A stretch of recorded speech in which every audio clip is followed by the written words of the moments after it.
montré quand même relativement intêtable sur sa mise en jeu depuis le début de ce match et elle servait en plus avec des balles neuves.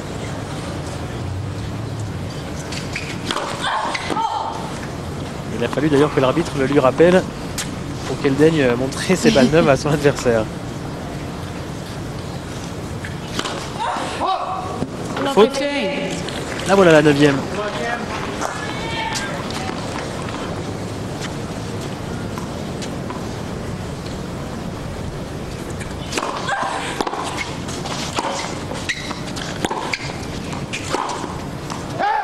Ah, juste dehors cette fois, l'accélération long de ligne.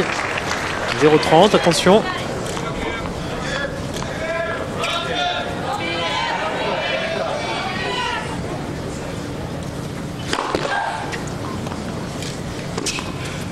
Pas de première.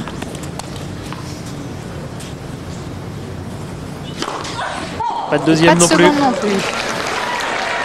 Que de double faute. Une petite opportunité, une grosse opportunité pour Kim Clijsters de continuer à grappiller quelques jeux. On ne sait jamais. Allez, encore 3. Tout à l'heure, elle avait 2 balles de break. Maintenant, elle en a 3 d'un coup. Venus Williams qui sert un peu bizarrement là. Oui. Deuxième balle tout à l'heure, 2 mètres derrière la ligne. Il y a encore une grosse faute en première.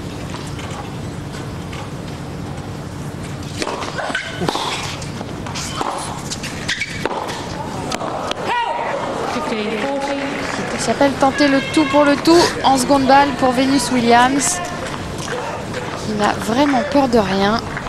Et qui sauve une 5e balle de break en 2 jeux.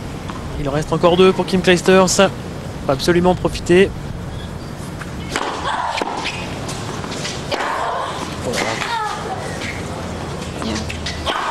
Pousse les cris en plus. Et elle fait quand même la faute de Venus Williams qui a voulu forcer un petit peu ce dernier coup droit. Break réussi enfin par Kim Clijsters qui prend pour la première fois le service de Venus Williams au moment où cette dernière servait pour le match. 5 jeux à 3.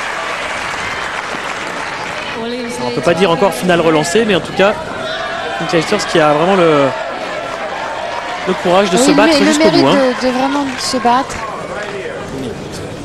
Allez, on ne sait jamais si elle gagne ce service à 5-4. Peut-être espérer que Williams puisse douter. Et trembler peut arriver, c'est un être humain tout de même. C'est bien joué, c'est de la part de Venus Williams qui vraiment repousse Clijsters derrière la ligne de fond pour lui glisser ce petit court croisé de coup droit. On le voit, elle est loin la Belge. Je pense que pour la faire trembler, il en faut plus quand même. Venus Williams, il faut être dans une situation encore plus critique. Quelques erreurs tout de même. Oui, mais je crois qu'elle a voulu peut-être encore un péché d'orgueil sur le jeu précédent. Elle a quand même, c'est un peu précipité. Oui, elle n'a pas bien servi du tout. Ouais.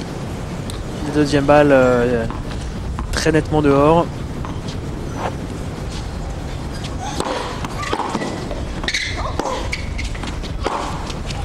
Et là, c'est vraiment typique. Elle a joué, c'est vraiment peut-être le seul coup qu'elle a joué à moitié. Clijsters, elle a un petit peu hésité.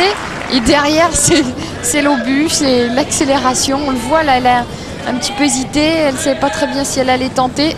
En revanche, derrière, il n'y a pas de doute. Elle n'a pas l'intention de temporiser, Venus Williams. C'est une fusée qui est passée. Là, c'est une première balle sur laquelle elle s'est totalement écroulée. Au milieu du filet. Aïe. Baduf, et ça le sentait quand une première à cette allure-là. Première Baduf, deuxième mi-duf. Oui.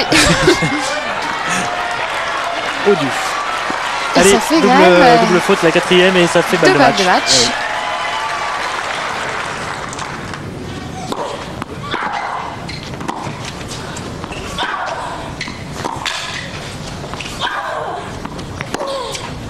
Et voilà, c'est dehors. Venus Williams s'impose dans cette finale de Stanford sur le score de 6-3, 6-3. Elle n'aura pas tremblé longtemps. Elle aura juste perdu un jeu de service à 5-2. Mais c'était trop dur pour Kim Clijsters. Venus Williams qui remporte son 5e titre de l'année ici. Elle renoue avec le succès après un dernier titre qui remontait assez loin à Amelia Island.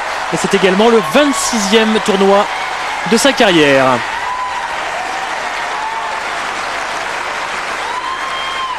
« 26 titres à 22 ans, c'est un chiffre évidemment impressionnant pour Venus Williams qui n'a jamais véritablement tremblé aujourd'hui. On a vu Williams Classic, c'est-à-dire frappant, prenant énormément de risques, frappant sur toutes les balles, comme étant du coup pas mal de fautes, mais avec une marge de sécurité points, énorme. Oui, beaucoup de points, mais tout de même une Venus Williams très concentrée et vraiment avec beaucoup d'humilité. Elle a gagné ce tournoi. Et c'est vrai que c'est peut-être une évolution chez Venus Williams. On l'a sentie très respectueuse et vraiment vigilante vis-à-vis de Kim Clijsters. Même un petit mot, je crois, à la fin d'ailleurs, oui, après la poignée de main oui. de joueuse.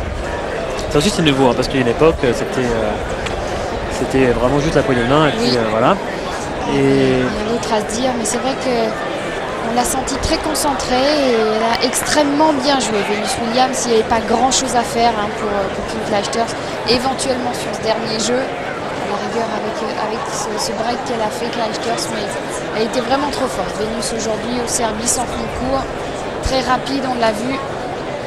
Je pense qu'elle avait à cœur quand même de remporter ce tournoi, Venus, parce que mine de rien, elle restait quand même sur 2 défaites en finale en Grand Chelem, et puis également à Hambourg face à Kim Clijsters. Elle est habituée à la victoire, et même si c'est contre sa sœur, hein, ça doit quand même... C'est un peu devant son vrai public, puisqu'elle est californienne de naissance. C'est vrai. C'est vrai, Venus Williams donc qui... Une petite satisfaction, une grosse satisfaction pour le début de la tournée américaine. Elle commence bien sa préparation, qu'elle poursuivra la semaine prochaine à San Diego, toujours en tant que tête de série numéro 1. On se quitte pour la WTA, on revient donc pour San Diego la semaine prochaine, et tout de suite vous avez rendez-vous de nouveau avec l'ATP et la finale du tournoi de Los Angeles. Au revoir Sarah, à la semaine prochaine. À la semaine prochaine.